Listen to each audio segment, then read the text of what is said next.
So picture this. You're walking into this really nice upscale hotel lobby in Lisbon. Okay. You've just had a great lunch, you're heading for the elevators, and suddenly you see a man, maybe, I don't know, 50 years old, and he is bent double, just groaning in absolute agony. Oh, wow. Right. But that's not even the bizarre part. The bizarre part is the woman standing next to him. Because she's not calling for help or anything. She is violently slapping the top of his head. Oh, my God. Like, exactly like you'd smack an old television set to get the static out. I mean, it looks like a scene straight out of a horror movie. You're about to run over and intervene, but then you hear the man, and he's actually asking her to hit him harder. It's just such an incredibly jarring image. I mean, it defies every instinct we have about pain and care, Yeah, completely. Because when you see something like that, your brain immediately registers it as an assault. Yeah. But in reality, what you're witnessing is a desperate makeshift medical intervention. And that visceral, deeply unsettling scene, that is exactly where we are starting our deep dive today. We're exploring this honestly fascinating research laid out in a book called The Cycles of the Beast by Stein Kuipers. Right. And the beast in the title, that refers to a medical phenomenon known as a cluster headache. Exactly. And our mission today is to unpack this truly mind-bending hypothesis from the source material. Because they argue that the excruciating clock-like cycles of these headaches are directly connected to the precise celestial movements of the sun and the planets. Yeah. And before we get into the, planetary mechanics of it all, let's establish why you, listening right now, should actually care about this. I mean, even if you've never had a headache in your life. Because it's not just about headaches. No, not at all. What this research suggests is that the human biological clock isn't just this isolated timer ticking away in your brain. It's physically tethered to the cosmos in ways we are honestly only just beginning to map out. Which is wild to think about. It really is. And understanding this could completely change how you view your own body, your daily routines, and your baseline neurological health. So we need to go back to that guy in the lobby, Dave. Wow. What is happening inside his biology that makes getting physically smacked feel like a relief? Because the book makes it very clear that a cluster headache is not just like a bad migraine. No, not even close. We aren't talking about being dehydrated and needing a dark room. Right. Medically speaking, cluster headaches are classified as a severe neurological condition. They fall under the umbrella of TACS, which is trigeminal autonomic cephalitis. That's quite a mouthful. It is, yeah. But basically, they target the trigeminal nerve, that's the fifth cranial nerve, which you can visualize as this three-pronged trident extending from the center of your brain right into your face. Okay, a trident in the face. Right, and one of those massive nerve prongs goes directly into your eye, your nose, and your sinuses. And, I mean, the descriptions of the pain in the source material, they are terrifying. They're widely known in the medical community as suicide headaches. Yeah, it's brutal. Like, if a severe migraine is an 8 on a 1 to 10 pain scale, patients consistently rate a cluster headache as a 20. Dave, the man in the lobby, he compared it to Freddy Krueger from A Nightmare on Elm Street sinking his knife glove directly into his eye and brain. Just horrific imagery. Seriously. Other patients say it's like a red-hot poker being driven through the eye socket. There is even a documented case in London where a patient literally pulled his own eye out trying to stop the pain. It's considered the highest echelon of human suffering. Yeah. And what makes it such a beast is that standard medicine is virtually useless against it. Like, ibuprofen won't do anything. Nothing. You can't just pop a pill. Paracetamol does nothing because it's designed to target inflammatory pain. Even morphine, which is, one of the most powerful painkillers on earth, won't touch a cluster headache. Wow. Why? Because it doesn't shut down raw electrical nerve misfires. So it's like trying to put out a roaring house fire with a plastic squirt gun. It just evaporates on contact. That is the perfect way to describe it. The only reliable abortive treatment, meaning a way to actually halt an attack once the nerve starts firing, is high-flow oxygen. Right. We're talking 15 liters per minute through a non-rebreather mask. The massive influx of oxygen constricts the blood vessels and basically cools the nerve down. But in the case of our Lisbon lobby story, Dave had left his oxygen tanks up in his hotel room. He got stuck in traffic and didn't make it back in time before the beast woke up. Exactly. Which brings me back to the woman slapping him, because if this is a massive neurological storm in the trigeminal nerve, how does smacking the skull actually do anything? Well, it comes down to the gate control theory of pain. The central nervous system can only process so much input at once. Oh, interesting. Yeah, so by introducing a sudden, sharp physical trauma to the top of the head, it creates sensory overload. It's basically an attempt to distract the brain with a competing pain signal, hoping to interrupt the electrical loop of the headache. That is so intense. Yeah.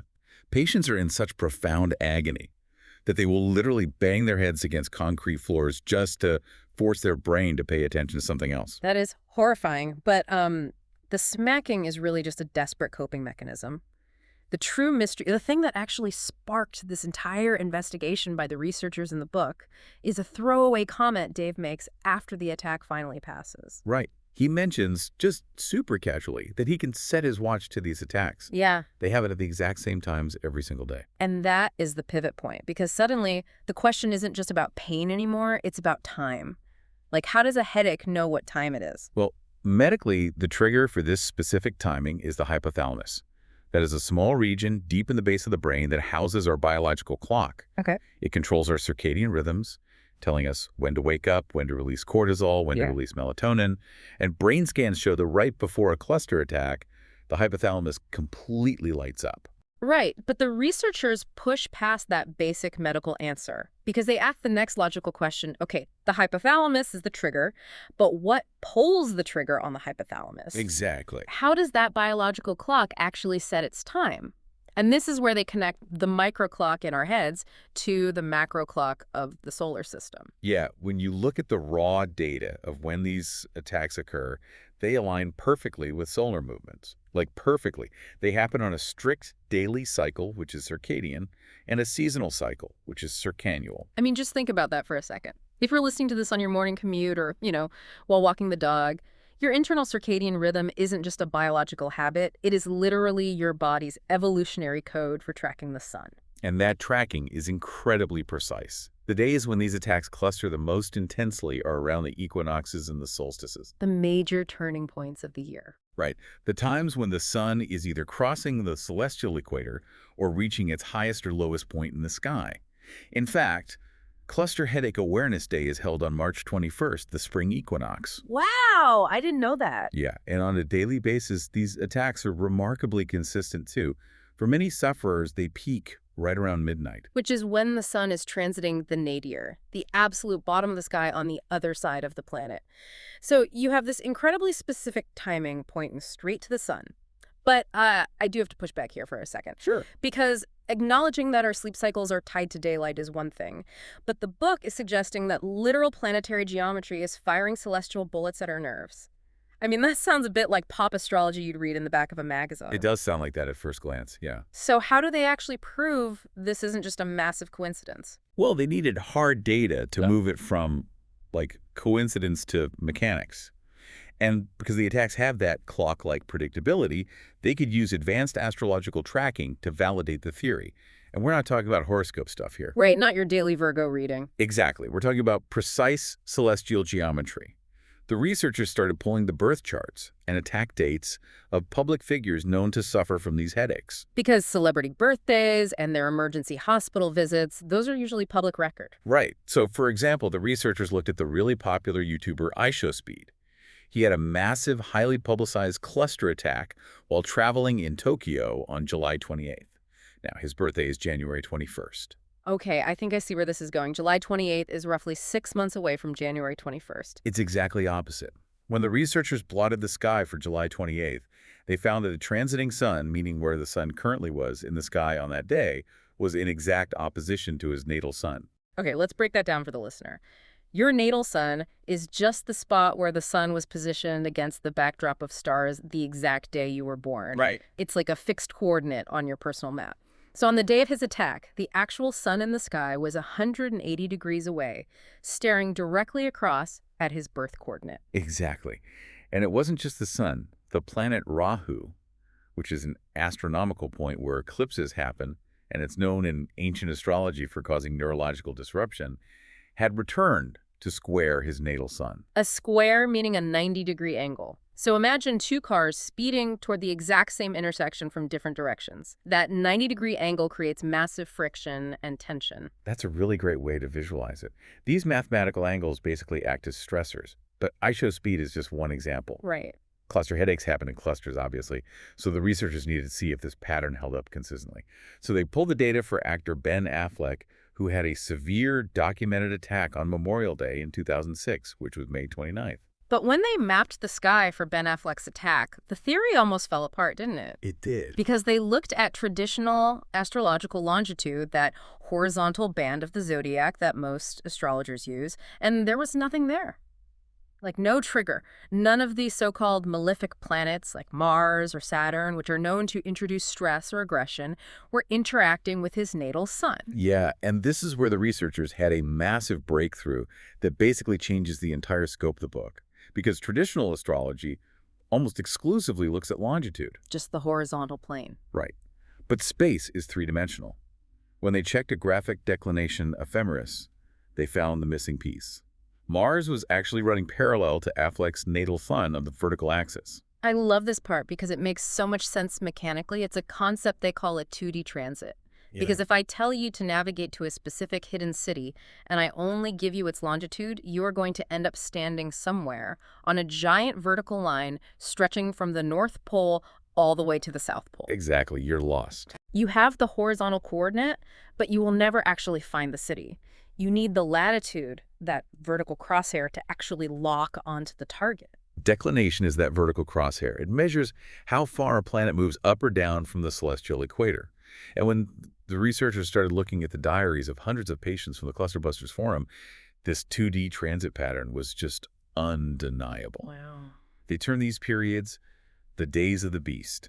The attacks peak precisely when malefic planets, specifically Mars, Saturn, Rahu, and the transiting sun itself, afflict the patient's natal sun in either longitude or declination. And if a malefic planet hits the natal sun in longitude and another hits it in declination at the exact same time, The intensity goes completely off the charts. yeah. The nervous system is basically caught in a crossfire. Okay, so this is fascinating geometry, but let's talk about solutions. Because if the sun interacting with these malefic planets is the mechanism triggering the hypothalamus and causing this agonizing pain, Yeah. how do you stop it? This is where the narrative shifts quite a bit. The researchers actually traveled to Antwerp to consult a woman named Devi, who is an expert in Ayurveda. Ayurveda is the ancient Indian science of life and medicine, and Devi provides a crucial piece of the puzzle that modern medicine just completely missed. Okay, what was it? Well, she instantly recognizes the symptoms and identifies the condition as Surya Varta. Surya means sun, and Varta means affliction. In Ayurvedic texts, it's described as a splitting headache that starts at sunrise, peaks at solar noon when the sun is highest, and fades as the sun sets. Which perfectly aligns with all the celestial mechanics we just talked about. But here is where my mind was completely blown because we run into a massive paradox. Yeah, it's wild. The sun is the root cause of the attack. It's the thing triggering the pain. But Devi prescribes the sun as the ultimate cure. She tells them the patient needs to go outside and watch the sunrise, barefoot. It really highlights a fundamental misunderstanding we have in the modern world about light. We tend to think of sunlight as just one uniform thing. But according to the Ayurvedic texts, and supported by the researchers' modern findings, the light refracted through the Earth's atmosphere before and during sunrise is physically different. Right. When the sun is low on the horizon, the atmosphere scatters the harsh blue light, allowing the red and infrared wavelengths to pass through. That specific early morning light is what penetrates the eyes and actually heals the brain and nervous system. Wait, so what about the afternoon sun then? The afternoon sun, conversely, is described as having negative rays. Once the sun gets high in the sky, you're just getting blasted with harsh, direct UV radiation. You can bake in the afternoon sun all you want, but neurologically, it is doing damage, not repairing. It reminds me of homeopathy, like the concept that the poison is the cure. Yes, exactly. The same star that causes the nerve to misfire is the exact biological tool needed to heal it, but it only works in the exact right dose at the exact right angle at the dawn of the day. And the barefoot element is just as critical. Debbie uses a really beautiful mnemonic to explain the mechanics of why standing barefoot at sunrise on a beach, for example, is so powerfully healing. She maps the 5 Ayurvedic elements to the fingers of the hand. Oh yeah, the 5-finger grounding trick. The thumb represents earth, the index finger is water, the middle finger is light, the ring finger is air, and the little finger is ether. Yeah, so when you stand barefoot on the damp sand of a beach at sunrise, you are quite literally completing a circuit of all five elements simultaneously. Wow. You have your feet in the earth and the water, you're breathing the morning air, standing in the ether of space, and taking the red sunrise light directly into your retinas. You're physically grounding the excess electrical charge in your nervous system into the earth while taking in the specific light frequencies your brain needs to repair the trigeminal nerve. It's basically like plugging your body back into the planetary motherboard to run a software update. That is a great analogy. But this brings up a huge question for us. If the sun fundamentally controls the central nervous system, if it is the master switch that sets the internal clock, then cluster headaches shouldn't be the only condition affected by this. If the mechanics hold up, this has to apply to other diseases too, right? And the research confirms it absolutely does. In Jyotish, which is Vedic astrology, the sun is known as the Karaka. That translates to the significator, or the master controller, of the brain and the nerves. Okay. So the researchers expanded their scope. They started pulling data for other central nervous system disorders. They looked at epilepsy, which is essentially a massive electrical storm in the brain. And what did they find? They checked the charts of historical figures with severe epilepsy, like the author Fyodor Dostoevsky, and modern actors like Cameron Boyce, who tragically died of a seizure in his sleep. And every single one of them had a heavily afflicted natal sun. The geometry of tension was undeniably there. And they didn't stop at epilepsy. The source material digs into Parkinson's disease and multiple sclerosis, too. They look at Michael J. Fox and Christina Applegate, people with incredibly public battles with neurological degeneration, and again, heavily afflicted natal suns in their charts. But the most compelling piece of evidence wasn't astrological at all. It was a standard medical comorbidity study they uncovered. Modern medical researchers had noticed that a staggering 27% of Parkinson's patients also suffered from severe migraines earlier in their lives. That's a huge overlap. But here's the kicker. The study revealed that once the Parkinson's disease fully set in, 2/3 of those patients saw their migraines completely vanish. See, that is the smoking gun. It proves that these aren't just random, separate diseases floating around the body. They share a systemic central root cause. Exactly. The affliction to the nervous system didn't go away. It just shifted how it was manifesting. The body traded the migraine for the Parkinson's. The underlying vulnerability remains the same. But as the body ages, the outward symptom evolves. And this shared neurological root is why the researchers highlight the work of a neurologist named Dr. Benjamin Dorfman. Right. He published a paper strongly recommending heliotherapy, which is literal, prescribed sunlight exposures over simply taking vitamin D pills. Let's explain why that matters. Because we all know vitamin D is good for us. But the book points out that sunlight-synthesized vitamin D stays in your bloodstream twice as long as the supplement version you swallow. Yeah, that's a massive difference. The body just processes it differently when it comes through the skin and eyes. So for everyone listening right now, this is the practical takeaway. You do not need to suffer from a rare headache condition for this to change your life. Absolutely not. What this deep dive tells us is that managing our daily light exposure is the ultimate baseline for neurological health. Syncing your eyes and your skin to the morning sky isn't just like a trendy wellness hack. It is mechanically how you tune your internal biological clock to the celestial clock that governs your entire nervous system. It is a profound shift in perspective. I mean, when we started this conversation, we were looking at a bizarre, violent scene in a Lisbon hotel lobby, a man suffering from a suicide headache. Right. And by pulling on that single thread, the research traced the clockwork nature of that localized pain all the way out into the solar system, revealing the precise movements of the sun and malefic planets. It bridges the gap between the modern tragedy of neurological disease and ancient Ayurvedic therapies. It basically proves we are intricately, biologically wired into the mechanics of the cosmos. We really are. But as we wrap up this deep dive, I want to leave you with one final, frankly, chilling extension of this research. Yeah, this part is intense. Because Kuiper's book doesn't stop at headaches or disease. If the sun's influence sets the clock for our biology, the logical conclusion is that it also dictates when that clock stops ticking. It dictates mortality. The final pages of the book explore 4 massive academic end-of-life studies.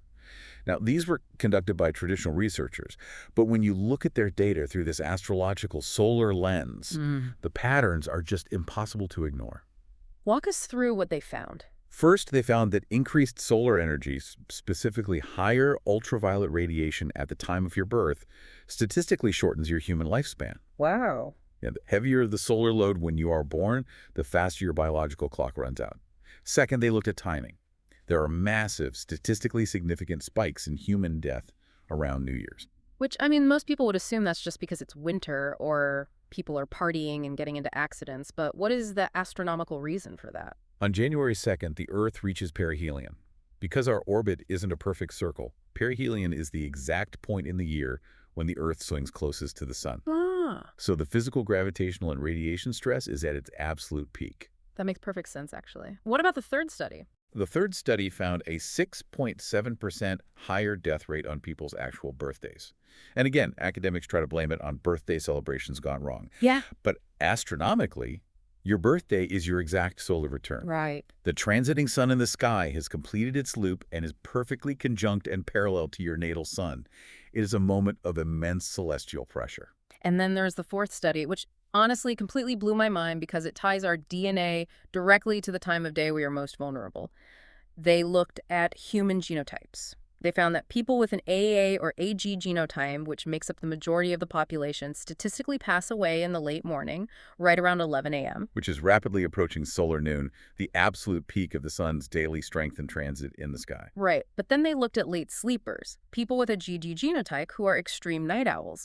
Their biology dictates that they stay up late and sleep late, and statistically, those people tend to die just before 6 p.m. How does the sun explain that? Well, it comes back to the biological clock. Because their genotype shifts their circadian rhythm later into the day, their biological sunset is delayed. Okay. Their bodies are out of sync with the standard solar transit. So the sun hits their specific neurological vulnerability point later in the day as it begins to set. It's all connected. It really is. It all comes back to the diurnal motion of the sun interacting with the individual's specific clock. The exact same mechanism that triggers a nerve to misfire and cause a headache at 2 a.m. is the mechanism dictating the broader, final cycle of human existence. So here's the thought I want you to mull over today as you step outside and look up at the sky. If the celestial tracking of the sun is precise enough to dictate the exact minute a man in a hotel lobby falls to his knees in agony, might it also be dictating the precise hour our clocks finally stop?